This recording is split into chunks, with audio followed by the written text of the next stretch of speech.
بسم اللہ الرحمن الرحیم۔ السلام علیکم۔ رات اس وقت میرے لیے بھی یہ خبر اللہ کرے کہ یہ سچی نہ ہو کہ سینیٹر مشاہد اللہ خان، مسلم لیگ نون کے مرکزی رہنما، وہ شخصیت جو 60s میں، 60 کی دہائی میں اسٹوڈنٹ لیڈر کے طور پہ ابھر کے سامنے آئے،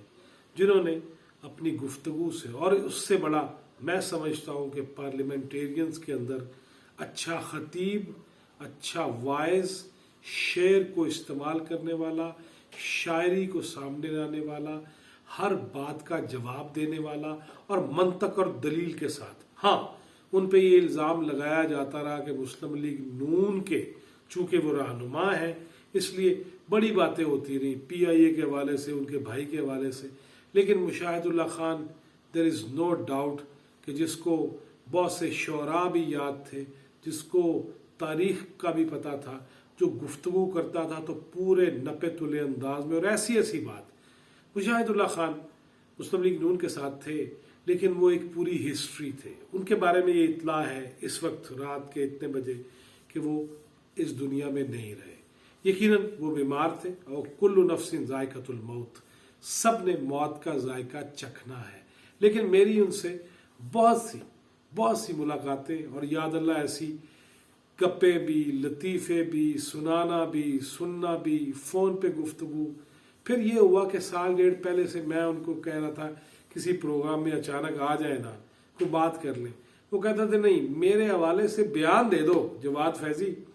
میرے حوالے سے بیان دے دو، لیکن میں آؤں گا نہیں کیونکہ ہر چینل میرے پیچھے پڑ جاتا ہے اور تمہیں پتہ ہے کہ میں علاج کرا رہا ہوں، میں کینسر کا مریض ہوں اور میرے لیے مشکل ہے کسی بھی چینل پہ آنا یا اسکرین کا سامنا کرنا۔ اس میں کوئی شک نہیں کہ ان کے حوالے سے پہلے بھی یہ اطلاعات آئی کہ ان کی طبیعت بہت زیادہ خراب ہے اور شاید وہ اللہ کو پیارے ہو چکے ہیں، لیکن جتنے دن، جتنے منٹ، جتنے سیکنڈز اللہ نے کسی کو زندگی دینی ہے وہ اسی کے ہاتھ میں ہے۔ کل نفس ذائقۃ الموت، ہر ایک نے موت کا ذائقہ چکھنا ہے، لیکن وہ اللہ ہی ہے جو ان اللہ علی کل شیء قدیر، وہ ہر چیز پہ قادر ہے۔ مشاہد اللہ خان کی خوبی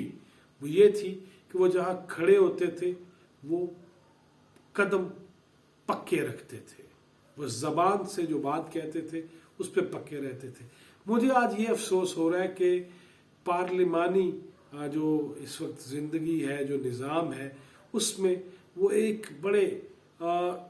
مضبوط اعصاب کے مالک کے طور پہ بھی سامنے آئے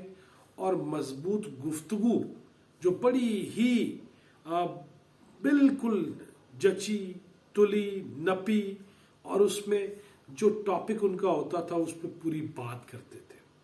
شعر و شاعری کی صورت میں نے دیکھا ہے کہ نوابزادہ نصر اللہ خان مرحوم کے بعد اگر میں نے کسی پارلیمنٹیرین کو یہ دیکھا کہ وہ اپنے موضوع کے اعتبار سے شعر و شاعری کو استعمال کرتے تھے، شعر موضوع کہتے تھے، برمحل کہتے تھے، گفتگو ٹھیک کرتے تھے، تو مشاہد اللہ خان تھے۔ مشاہد اللہ خان نے ابھی چند ماہ پہلے جب لاسٹ ان کی جو خطابات ہیں سینٹ میں، ان میں ایک جواب دیتے ہوئے یہ کہا، جب آوازیں آئیں سانحہ ماڈل ٹاؤن، سانحہ ماڈل ٹاؤن اور اتنے لوگ مار دیے تم لوگوں نے، تو انہوں نے ایک جملہ کہا تھا کہ جس دن سانحہ ماڈل ٹاؤن کی صاف غیر جانبدار تحقیق ہو گئی تو پھر پتہ چل جائے گا کہ اس میں ملوث کون تھا۔ جو ہی انہوں نے یہ تقریر کی تو میں نے ان کو فون کیا جب وہ گھر پہنچ گئے کہ خان صاحب یہ کیا کہہ دیا، تو ان کا یہ کہنا تھا کہ جواد فیضی تم امریکہ، کینیڈا، انگلینڈ سے لے کے پاکستان تک ہر اس سازش کے بارے میں علم رکھتے بھی ہو، ورنہ میں تمہیں بتا دیتا ہوں۔ اور ہنستے انہوں نے کہا کہ تمہیں پتہ ہے کہ ماڈل ٹاؤن کا جو سانحہ کہا جاتا ہے اور الزام لگایا وزیر اعظم پہ، وفاقی وزراء پہ، صوبائی وزراء پہ، وزیر اعلیٰ پہ، تمہیں پتہ ہے کہ رات کو جب عدالت کے کہنے پہ وہاں مختلف ٹیمیں گئیں اور مختلف گروہ گئے کہ جناب یہ ناجائز تجاوزات ختم کر دی جائیں، تو یہ کہا گیا کہ کل صبح 11 بجے تک کا ٹائم دے دیں، ہم نے حضرت سے ٹائم لے لیا ہے۔ لیکن جواد فیضی جب صبح ابھی وہاں لوگ پہنچے وہ رکاوٹیں ختم کرانے کے لیے، ناجائز تجاوزات ختم کرانے کے لیے، تو پھر فائرنگ کہاں سے ہوئی؟ انہوں نے اس کے لنک بھی دیے، وہ پھر کسی دن آپ کے ساتھ شیئر بھی کروں گا انشاءاللہ۔ لیکن آج سچی جو بات ہے کہ یہ اے موت کاش تجھے موت آ گئی ہوتی، وہ لوگ کہ کانٹے چھوڑ گئی آندھی، لے گئی اچھے اچھے پھول۔ مشاہد اللہ خان پارلیمانی روایات کے امین تھے، اخلاقیات کے امین تھے،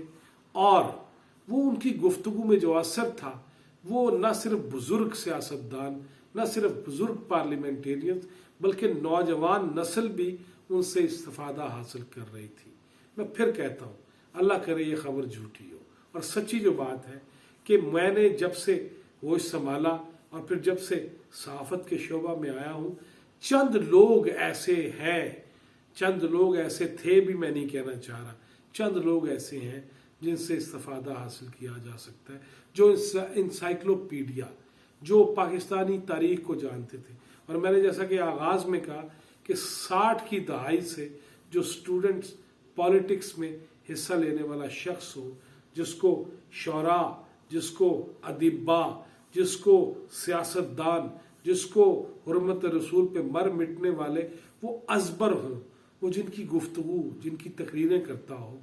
اس شخص کی آج اگر موت ہو گئی ہے تو موت تو ہر ایک کو آنی ہے، لیکن وہ اپنی اچھی زندگی جی کر گئے، وہ اپنی اچھی اعلیٰ عرفہ زندگی جینے کے خواہش مند تو رہتے ہی تھے، لیکن انہیں کوئی ایسا ایشو نہیں تھا جس پہ وہ کہے کہ مجھے شرمندگی ہو۔ میں کئی دفعہ پوچھتا تھا، خان جی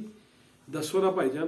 کوئی مسئلہ تو نہیں ہوا، کچھ شرمندگی ہے تو کسی موقع تھے؟ وہ کہتے تھے قسم سے فیضی مجھے کوئی شرمندگی نہیں ہے۔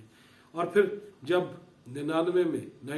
میں مشرف نے کو کیا، نواز شریف کی حکومت ختم کی، تو اس میں جو چند ابتدائی لوگ ہیں جن کی گرفتاریاں ہوئیں، جنہوں نے رات تھانے میں گزاری، اور پھر ان میں سے وہ اکا دکا میں سے تھے جنہوں نے اپنی حاضر دماغیوں سے اور تیزیوں سے اس جیل سے نکلنا بھی پسند فرمایا اور انہیں نکالا گیا۔ وہ شخص تھا جو مشرف کا دور ہو، وہ شخص تھا جو نواز شریف کا بھی دور ہو، تب بھی پارلیمانی جو پارٹی کے اجلاس ہوتے تھے اور آپس میں جب لیڈرز بیٹھتے تھے، تو مجھے یاد ہے کئی دفعہ مجھے اتفاق ہوا مسلم لیگ نون کے دور میں ان کی گفتگو سننے کا، ان سے گپ شپ کرنے کا بھی، تو وہ نواز شریف صاحب کے سامنے بھی اور وہ شہباز شریف کے سامنے بھی، وہ دیگر جو زعماء ہیں مسلم لیگ نون کے، ان کے سامنے بھی ایسی ایسی بات کہہ جاتے تھے کہ او چھڈو جی آپ کیا باتیں کر رہے ہیں، کوئی عقل کی بات بھی ہونی چاہیے۔ اور سارے اس پہ ہنستے بھی تھے اور سارے اس پہ کہہ بھی لگاتے تھے اور مانتے بھی تھے کہ مشاہد اللہ خان اچھی بات کہنے والا ہے۔ 3 دفعہ سینیٹر رہے، منسٹر بنے، موسمیاتی تبدیلی کی تغیر و تبدل کے، اور اس پہ کام کرنے کی کوشش کی، لیکن ان کا کام کبھی کسی نے سامنے آنے ہی نہیں دیا۔ وہ قوتیں کون سی ہیں، وہ طاقتیں کون سی ہیں، اس پہ پھر کبھی بات کر لیں گے۔ لیکن آج مجھے اس مشاہد اللہ خان کے لیے ایک دعا، اللہ اس کو کروٹ جنت نصیب کرے، اس کی مغفرت کرے، اس کے درجات بلند کرے، اس کی بشری کمزوریاں، خامیاں جتنی بھی ہیں اللہ تعالیٰ اس سے درگزر کرے، اور اللہ تعالیٰ اس کی اچھائیوں کو صدقہ جاریہ میں تبدیل کر دے، اس کی بہتریاں کرے، اس کے اگلے جہان آسان کرے۔ یقیناً مسلم لیگ نون نے ابھی الیکشن آنے والے ہیں 3 مارچ کو، سینٹ کے جو 40 نشستوں پہ الیکشن ہے، اس میں انہیں امیدوار نامزد کیا، حالانکہ ان کی طبیعت خراب تھی۔ یہ کنٹریبیوٹ، یہ انہیں سیلوٹ جو ہے ان کی کنٹریبیوشن کا ان کو دینا بنتا بھی تھا، ٹریبیوٹ پیش کرنا چاہیے تھا۔ مسلم لیگ نون نے اعلیٰ احسن فیصلہ کیا۔ وہ سیکٹری اطلاعات رہے مسلم لیگ نون کے، وہ ترجمان رہے مسلم لیگ نون کے۔ ان کی جگہ پہ جب مریم اورنگزیب کو لایا گیا تو خود مریم اورنگزیب کی والدہ نے یہ میاں صاحب سے کہا کہ میاں صاحب مشاہد اللہ کی جگہ پہ میری بیٹی کو لے کے آ گئے ہیں، لیکن انہوں نے کہا کہ کوئی گل نہیں، جوانانہ کام میں انہوں نے کرنا چاہیے۔ لیکن خود مریم اورنگزیب کی والدہ بھی اس پہ پشیمان تھی، اور ان کی خالہ بھی اس بات پہ پشیمان تھی، شرمندگی محسوس کرتی تھی کہ کہاں مشاہد اللہ خان، کہاں مریم اورنگزیب، لیکن اس کے باوجود اس شخصیت کو میں بھی ٹریبیوٹ پیش کرتا ہوں، میں سلام پیش کرتا ہوں، اللہ کے حضور دعا گو ہوں۔ مشاہد اللہ خان دیر از نو ڈاؤٹ ایک بڑا نام تھا اور پارلیمانی روایات کا امین تھا، گفتگو برملا کرتا تھا، واضح کرتا تھا،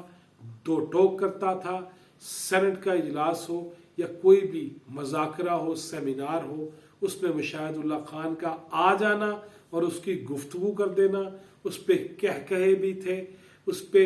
مزہ بھی تھا، اس پہ لاٹ پاٹ بھی ہوتے تھے سارے ہنستے ہوئے، لیکن اس کے اندر ایک مقصد ہوتا تھا، اس کے اندر کوئی بات ہوتی تھی۔ مجھے افسوس ہے کہ ایسا شخص دنیا سے چلا گیا جو اپنی